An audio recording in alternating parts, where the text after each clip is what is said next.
One day I was thinking, if I had an untrue belief that I really wanted to protect, how would I go about doing it? This made me think of a tower defense strategy game that I used to play. Now, if you don't know, this is a game where you have to protect yourself from an enemy attack, and the enemy comes along a path. And so along this path, you place towers to defend yourself. Now, each of these towers have the good and bad points. So some inflict substantial damage, but at a very slow rate. Others are very fast, but weak. And then there's other towers that protect those towers from enemy attack. Also, where you place the towers are important to get the maximum effect. Now, these all work together to keep the enemy away. So, if I wanted to protect a belief, that's how I would do it. Now, before I get into the specifics of how I do it, I want you to think about how you would protect a belief. What would you do differently? And as I talk about this, just notice anything that pops up, anything that you'd want to tweak. So something I said that you maybe would do a little bit differently. Because it's actually not important how I would do it. It's how you would do it. Okay, so let's start. So first, my first line of defense would be to not see this as a belief. So this would be an unquestioned truth that is just how everything is. It's just how it is. Now, the thing is, this would work for a while, but I like to do contemplation. And I eventually even get to these things that I consider true, because I like to work on beliefs. So even the ones that I think are true, I will look at. So I've had examples of this where I've gone into things that were just obviously true. And when I go into them, I always have the same thought, like, why didn't I do this before? I mean, it's so obvious to go into this. But of course, it wasn't obvious right up until the point where I saw this as something that could be questioned. Okay, so now let's say I see this as a belief. So the next thing to do would be for the belief to downplay importance. So there's nothing to see here. It's a waste of time. It won't lead to anywhere important. So, again, I like to do contemplation, but there could be more interesting things to contemplate. So that's the best way to keep me away. But let's say I go into it anyway.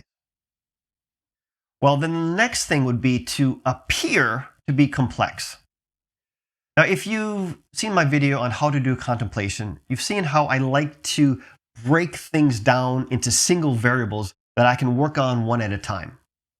So if a belief appeared to be complex, and it could do this by appearing interconnected with many other beliefs. Now, if it did this, I'm less likely to go into it. This would be a significant deterrent to me.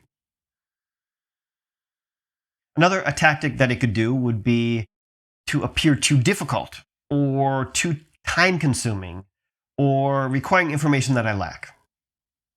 Well, these would keep me away.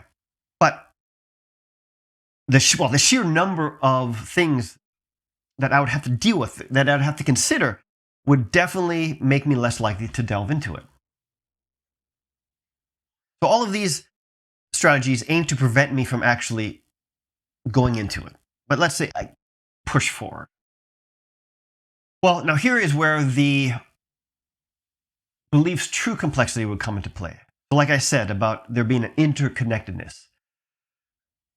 This belief could be, you could think of like a part of a web of beliefs where no single belief is the source. So there's no starting point. I have to work on all of them at the same time.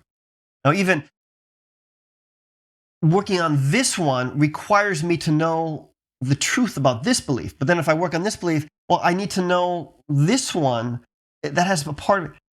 So that would keep me away. Well, let's say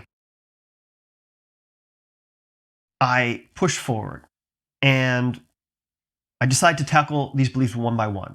Now, I've done this before where And maybe at first it is complicated, but then some of these start to fall away a little bit quicker. And maybe the momentum goes faster.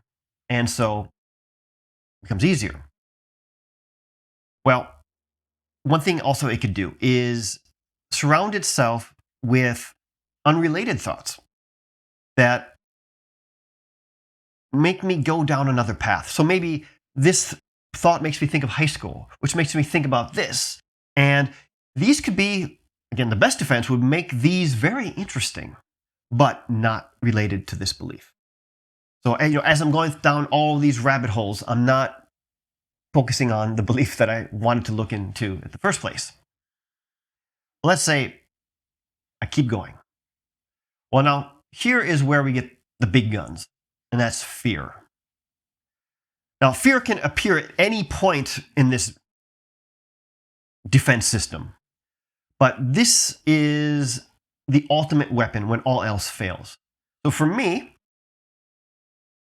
the strongest fears here would be fears of wasting my life away, or not being good enough, death, or some particularly scary fears for me are being caught in an endless loop or an infinite regress where I'm forever trapped and can never escape. So seeing these fears or feeling these fears as I'm going into a belief would definitely keep me away. Okay, but let's say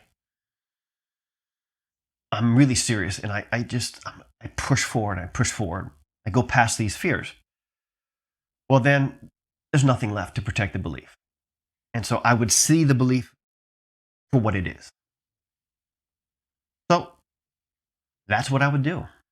Now, how would you do? How would you protect a belief? What would you do differently? What fears would you use to protect a belief? Now, before I continue, I want you to maybe stop the video and just think about that. Okay, so I started this off and I had the question how I would protect untrue belief. And what popped into my head was that tower defense game. And it was just my imagination of seeing these beliefs protecting, and this belief protecting this belief, and this belief protecting this belief, so that to keep the defense strong. And what's interesting, and what you'll find out, is when you use your imagination to think about why you did something, or why you would do something, like here, what you'll often find out is that's exactly what you are doing. So when I talk about how I would protect an untrue belief, the truth is that's actually what I'm doing. And I've seen this many times. For example, I was talking to a friend and she was telling me about a dream she had. And so I asked her what the dream meant or what she thought it meant. And she said she didn't know. I said, okay, if you had to make up a reason for it, what would it be? And so she gave me what she thought the dream meant. And now, as we continue the conversation, of course, it turned out that's exactly what the dream meant. And I've seen this many times. When pushed, I say, okay, if you had to make up a reason, you had to make a point, what would it be? And so far, it's always been the case. That is exactly what is the truth of that situation. Now, why is that? Well, what is imagination? I think imagination is often just seen as something fantasy, nonsensical, unimportant. But why, when we have an imagination, we have those images, those pictures, those thoughts, why? Well, they're happening because they have some significance to us. They're important to us. What I would say is they're important is because it's actually what is true. Now, of course, we could further defend a belief by putting in false images. But again, as you go into it more and more, it still would follow that same pattern of defense. You would get to fears and then you would see it as what it is. So wanted to talk about this because I think it's very helpful to know how you protect beliefs so that you can know how to navigate the defenses to get to the bottom of a belief that you want to explore. It's also, I think, helpful to understand what imagination is and to see this in a different way. See it as something that actually is very helpful and important to pay attention to. So when you're stuck and you don't know the answer for something, like why you're doing something or why you did something, just say, okay, if I had to make something up, what would it be? And just see what comes to mind. I think you'll be surprised at how often this is the answer that you were looking for.